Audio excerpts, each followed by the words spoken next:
Então vamos começar agora o vídeo da série 32, que é a série de resposta a objeções para quem odeia a doutrina de uma vez salvo, sempre salvo. E nós vamos agora para 32A4. O título seria: que são mesmo apóstatas? O que é que são? Qual é a definição de um falso mestre? Então vamos ver aqui, né? Estamos vendo resposta a objeções, mas vamos fazer esse intervalo porque no vídeo anterior nós vimos que alguns versos se referiam a falsos mestres. E vamos explicar o que é um apóstata ou falso mestre. Um apóstata não é alguém que recebeu a salvação e perdeu. Não é alguém que creu e deixou de crer, que isso é impossível. Um apóstata é alguém que recebeu luz, mas nunca realmente recebeu vida. Ele sabe alguma coisa da palavra de Deus. 10%, 20%, 30%, mais do que muitos crentes. Mas não sabe nada sobre o Deus da palavra. Então, em algum momento, ele recusa dar até mesmo o mero assentimento mental a alguma das grandes verdades da Bíblia. Eu conheci duas pessoas na minha vida. Um é um professor do Departamento de Engenharia Elétrica em Campina Grande, não sei se ainda está em ativo ou se ainda está vivo. Mas ele foi de uma igreja batista e foi do jovem, um dos líderes do jovem, ou o maior líder do jovem daquela igreja. Depois casou-se com uma senhora de outra religião, acho que espírita, e abandonou tudo e disse que tudo era mentira, que nunca tinha sido salvo, tinha feito tudo aquilo só para agradar os pais e a família. Também conheço um senhor que chegou a ser o promotor, o juiz, e ele se apaixonou quando rapazinho por uma senhora de uma igreja batista e fingiu uma conversão e se tornou membro daquela igreja, foi um dos líderes, cantava no coral e tem uma voz linda. E casou e depois voltou ao espiritismo baixo, esse espiritismo de adorar forças do mal mesmo. Então, isso é o apóstata, é isso. Nunca foi salvo. Agora, fez com que as pessoas pensassem que ele tinha sido salvo. Agora, vamos ver a descrição dele na Bíblia. Primeiro, o falso mestre, o apóstata, é chamado na Bíblia de lobo atroz, cruel, enfurecido. O animal mais feroz do mundo talvez seja o lobo. Em relação ao tamanho dele. Um leão, outros animais, se vir um rebanho de ovelhas, mata uma para comer. E o lobo e o cão, eu tenho experiência aqui no Cariri da Paraíba.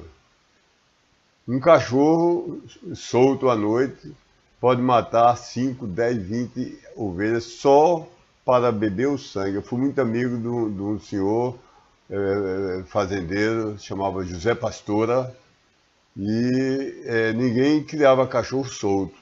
E o costume de lá é vir o cachorro solto, atira para matar. Porque de noite eles têm o costume de, durante o dia fica bonzinho ali sentado embaixo de um pé de joá, um pé de umbuzeiro, e à noite saiu em bando para matar as ovelhas. Então o lobo é pior, mata por prazer. Então a Bíblia descreve, o falso mestre do apóstolo é um lobo atroz e enfurecido. Não vou ler todos os versículos, mas vou ler esses primeiros. Mateus 7,15 diz: atentai e acautelavos, porém, para longe dos falsos profetas que vêm até vós em roupas exteriores de ovelha, interiormente, porém, são lobos vorazes, predadores. E também nós temos em Atos 20, 29, depois da minha partida entrarão no meio de vós lobos cruéis, que não pouparão o rebanho. Segundo, não vou ler todo o versículo, ele odeia a verdadeira ovelha, odeia. O falso profeta entra na igreja com cara de santinho para algum objetivo, ou conquistar uma moça, ou conquistar um rapaz, ou conquistar uma posição, ou satisfazer os pais, ou destruir mesmo a igreja, mas ele não aguenta fingir muito tempo que é crente. Talvez aguente 1 ano, 2 anos, 3 anos, depois ele não aguenta e revela a verdadeira natureza dele. E ele odeia, se enfurecido, ele odeia a verdadeira ovelha. Faz tudo para desviá-la, menospreza, persegue, atormenta. Isso está em Atos 20 e 29, já foi lido. Terceiro, ele enganará muitos através de grandes sinais e maravilhas. Mateus 24, 11 e 24 diz, e muitos falsos profetas serão levantados. E enganarão e farão extraviar muitos. E versículo 24 diz, porque serão levantados falsos cristos e falsos profetas e darão grandes sinais e prodígios de propósito de maneira tal a enganar e fazer extraviar, se possível for, até mesmo aos eleitos. Depois do arrebatamento, nós não estaremos mais aqui, nós, os salvos individuais. Não há arrebatamento de igreja, há arrebatamento de crentes individuais. Salvação nunca é uma salvação coletiva. Mas quando nós não estivermos aqui, os que ficarem vão ser enganados. Quem ouviu o Evangelho e entendeu, o Evangelho foi bem explicado, ele entendeu, mas fez a escolha. Não, eu tenho um negócio muito bom com droga, com mercadoria roubada, com isso, com aquilo, tenho amantes, tenho um amante, uma amante, não vou deixar, e vou deixar para outro. Quando eu estiver bem velhinho que não se vê mais para nada, talvez eu me converta. Então quem fez isso, depois do arrebatamento, Deus vai mandar a operação do erro, ele vai ser enganado e vai crer no anticristo, pensando que é o verdadeiro Cristo. Talvez diga, coitado de Hélio, coitado de Valdenira, coitado de pastor Anísio, coitado de pastor Valdo, se enganaram, adoraram um falso crente. Esse aqui é o verdadeiro crente, vão adorar o anticristo. E vão haver muitas conversões na tribulação. Mas os sinais que eles vão fazer são tão grandes que, se possível fosse, enganarei até os eleitos. Quarto, ele é um perverso construtor de império. Ele não quer uma igreja pequena. Se Deus tem prazer em igreja grande, tem. Em igreja pequena, tem também. A igreja que eu ficaria muito feliz de ser membro, só tem 10 membros. E a igreja que tem 60 membros, que eu sou muito feliz. Outras que tem 100 membros. Se for boa, ou 1 membro, ou 2, ou 1000, ou 10 mil, sou feliz. E Deus honra de vários tipos de igreja, vários tamanhos. Mas o falso profeta, ele não sossega, ele faz planos melhor do que os crentes, para fazer um império, uma coisa enorme. Primeiro ser a maior da cidade, depois a maior do estado, depois a maior do Brasil, depois a maior do mundo. Então ele sonha com coisas grandes. Atos 20 e 30 diz, e que diante de vós mesmos se levantarão, diante de vós mesmos, não eram crentes, mas estavam no meio da igreja, não eram salvos, mas estavam no meio dos salvos. Então, diante de vós mesmos se levantarão homens que falarão coisas perversas para atraírem discípulos após si. 5, ele é divisor e materialista, você pode ler em casa, Romanos 16, 17, 18. 6, ele discursa comoventemente, tem a palavra fácil, faz rir as gargalhadas, faz chorar, manobra as massas com a maior facilidade. Usa linguagem floreada, palavras bonitas, sem conteúdo bíblico. Romanos 16 a 18, já lemos. 7, ele engana por permitir Satanás disfarçá-lo como se ele fosse um anjo de luz, ao invés de um demônio das trevas. Isso está em 2 Coríntios 11, 13 a 15, você pode ler. 8, sua natureza e mensagens são controladas por demônios. Nono, ele perverte a doutrina do Filho de Deus. Uma coisa central na salvação. Então, certas doutrinas não são tão críticas. Mas se você erra em crer no verdadeiro Filho de Deus e crer no falso Filho de Deus, o Deus do testemunho de Jeová, o Jesus do testemunho de Jeová, que é um ser criado, esse não salva ninguém. Porque a Bíblia diz que no princípio era o Verbo, e o Verbo estava com Deus, e o Verbo era Deus. Depois diz que o Verbo se fez carne, se foi transformado em carne. E quem não tem o Filho não tem o Pai. Quem não honra o Filho não é honrado pelo Pai. Então, o falso profeta, o apóstata, de mil maneiras variadas, ele corrompe doutrinas. Duas principais são a doutrina sobre o Filho de Deus.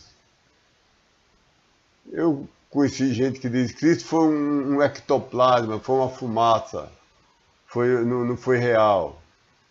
Outros que dizem que ele era um homem normal e que foi possuído por um espírito de Emanuel e virou Cristo depois do batismo.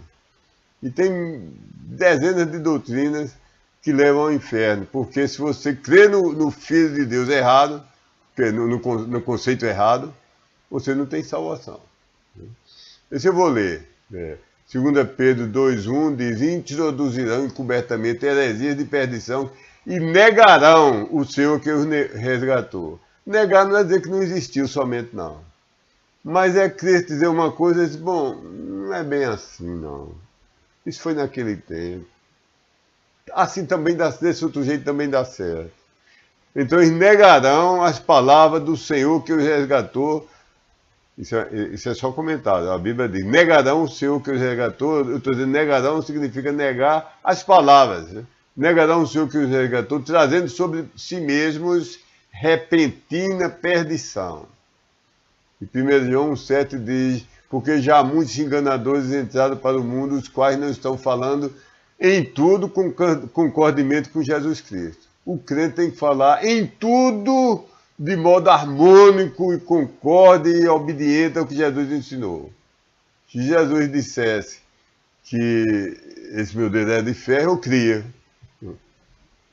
Se dissesse que esse lápis, que é de madeira, ele é de leite, eu cria. Então, crer é crer concordemente com tudo que Jesus Cristo disse. Então, continuando, porque já muitos enganadores entraram para o mundo, os quais não estão falando em tudo concordemente com Jesus Cristo, aparecendo em carne. Esse é o enganador e o anticristo. Quem muda uma letra do que Cristo diz é o enganador e o anticristo. Quem muda um tio ou um acento ou uma letra. E Judas 1,4, porque dissimuladamente se introduziram certos homens, a quem desde antigamente tendo sido pré-escrito para dentro dessa mesma condenação. Ímpios, a graça de o nosso Deus pervertendo para dentro de dissolução. E ao único dono dominador, Deus, isso é, ao nosso Senhor Jesus Cristo, negando. Então, essa foi a nona característica de um apóstata ou falso profeta. 10ª, ele perverte a doutrina da palavra de Deus. A primeira tentação que o diabo fez sobre o ser humano, sobre Eva, Eva, será que foi assim que Deus falou? Será que foi? Então, nem disse frontalmente, não foi, mas insinuou. Então, o diabo usa seus falsos profetas, os apóstatas, para pôr em dúvida na palavra de Deus. Já vi com meus olhos pastor batista regular dizer que aquela história do homem defeituoso dos pés, que viu um anjo, mexia a água do poço, acho que é Siloé o nome, e ele ia para lá, e vocês sabem a história. Diz que aquilo era uma lenda judaica, uma superstição. Quase que eu não consegui. Eu devia ter saído daquela igreja, naquele momento. Mas perverte a doutrina da palavra de Deus. A Bíblia diz uma coisa, sim, ele diz talvez, ou não. Ou é assim, mas também é assim. Ou acrescenta, ou subtrai, mas não aceita a palavra de Deus completa, do jeito que está, de Gênesis 1, Apocalipse 22. Vou ler uma passagem. 2 Pedro 3,16. Os indoutos e inconstantes torcem igualmente as outras escrituras para a sua própria perdição. Leia também Apocalipse 22, 18 e 19, que diz o que acontece aos que subtraem ou acrescentam a palavra de Deus. 11. Ele perverte a doutrina da graça de Deus. Já vimos isso em Judas 1,4. A graça de Deus ouvira dissolução, ouvira comprar a salvação pelas obras. Se não é inicialmente, mas é depois da salvação, você preserva a salvação somente se tiver 1 ou 2 ou 3% de esforço seu. 12. Ele eventualmente, algum dia, enquanto ele está aqui na terra, poderá ser identificado pelos seus frutos. Não sei se vai passar um mês, depois dele aparecer na sua igreja, o falso profeta, ou 10 anos, mas eventualmente, com certeza, ele vai produzir frutos podres e venenosos. Mateus 7, 16 e 20 diz: a partir de seus frutos reconhecereis. Porventura os homens colhem um cacho de uva proveniente de junto dos espinheiros? Você já viu um pé de carrapicho? Um espinheiro produzindo lindos cachos de uva? Continuando. Ou os homens colhem figos provenientes de junto dos abrolhos? Eu acho que a abrolho é uma rosa silvestre, muito espinho e quase nenhuma flor. E forma umas moitas. Quando jovem, eu caçava, às vezes, correndo no mato, procurando pegar um animal que ele tinha. Naquele tempo era permitido. Eu matava rolinho e usava para comer. Viu? E ela saía, e ele tinha que correr ligeiro, e tinha não sei se chamava unha de gato, pegasse nas pernas da gente, fazia um estrago enorme. Porque era um espinho, se enrolava e causava muito estrago. Então, se você vai colher figo doce, também já tive pé de figo, lá em Campina Grande é frio, e tinha uns pés de figo, eu comia, tirava do pé e comia, docinho, delicioso. Mas nunca vi nascer figo em espinheiro. De semelhante modo, versículo 17, cada árvore boa produz frutos bons, e árvore má inútil, porém, produz frutos maus. Não pode uma árvore boa produzir maus frutos, uma boa não produz maus frutos. Nem pode uma árvore má inútil produzir bons frutos. 19. Toda árvore que não está produzindo fruto bom, é cortada fora e é lançada para dentro do fogo. Portanto, a partir dos seus frutos, seguramente os reconhecereis. Tiago 3,12. Meus irmãos, pode também a figueira produzir azeitonas ou a videira figos?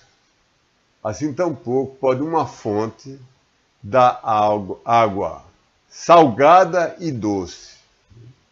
Não pode. Tem um episódio no Velho Testamento que chega um poço que produz tinha águas amargas ou envenenadas. Então não pode uma água ser boa, pura e ao mesmo tempo venenosa. Então, pelos frutos nós conheceremos. Deus nos ajude a estarmos alerta. Não faço tanta questão do nome fundamentalista. Se bem que a origem é muito boa. É que nós temos fundamentos que são as coisas intocáveis e não deixamos ninguém mexer. A Bíblia, nós construímos a nossa fé no alicerce. A rocha é Cristo e os tijolos são as palavras que estão na Bíblia. Não sei quantos milhões de palavras. Não podemos deixar nenhum tirar nenhuma. Mas Deus nos ajuda a sermos fiéis.